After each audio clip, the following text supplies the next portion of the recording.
పూరా లోకల్. నేను గతంలో కూడా చెప్పా, చాలామంది నేను విద్యాశాఖ మంత్రి అవుతున్నానని తెలిసిన వెంటనే నాకు ఫోన్ చేశారు, మెసేజ్ పెట్టారు, నీకు విద్యాశాఖ అవసరమా, ఒక ఐటీనో ఇండస్ట్రీస్ లేదంటే ఎనర్జీ ఇలాంటి కొంచెం ఈజీ తీసుకోండి అంటే నేను ఒకటి చెప్పా, ఛాలెంజ్ అంటే నాకు చాలా ఇష్టం అని. గడిచిన సంవత్సరంలో విద్యాశాఖలో అనేక సంస్కరణలు తీసుకొచ్చాం, మీ అందరితో చర్చించి తీసుకొచ్చాం,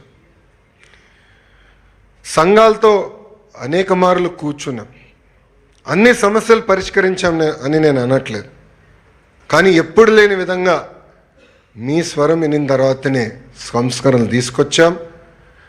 మొదటి సంవత్సరం సంస్కరణలు పూర్తి అయిపోయినాయి, ఇంకా రాబోయే 4 సంవత్సరాలు సంస్కరణలు అనేది ఉండదు.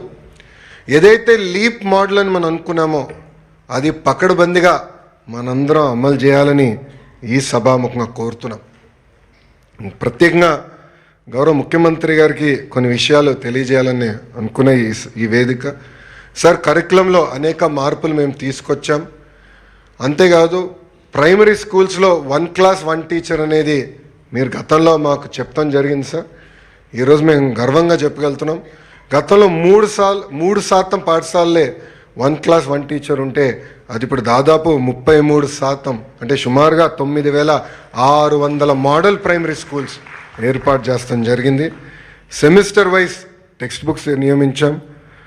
సాటర్డే నో బ్యాగ్ డేగా ప్రకటించి యోగా, స్పోర్ట్స్, ఎన్సిసి ఇట్లా పెద్ద ఎత్తున కార్యక్రమాలు కూడా చేపడతాం జరిగింది. ఇక్కడున్న ఉపాధ్యాయులందరినీ కూడా ఒక్కసారి ఆలోచించమని నేను కోరుతున్నాను. ఎప్పుడు లేని విధంగా ప్రభుత్వ విద్యలో రాజకీయాలు దూరంగా పెట్టాం.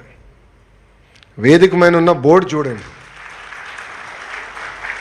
గౌరవ ముఖ్యమంత్రి గారు ఫోటో లేరు, పిల్లలకి ఇస్తున్న పుస్తకాలు చూడండి, యూనిఫామ్ చూడండి, గొప్ప వాళ్ళ పేర్లు పెట్టాం, దొక్క సీతమ్మ గారి పేరు పెట్టాం, డాక్టర్ సర్వేపల్లి రాధాకృష్ణన్ గారి పేరు పెట్టాం. ఇది ఈ ప్రభుత్వానికి ఉన్న కమిట్మెంట్.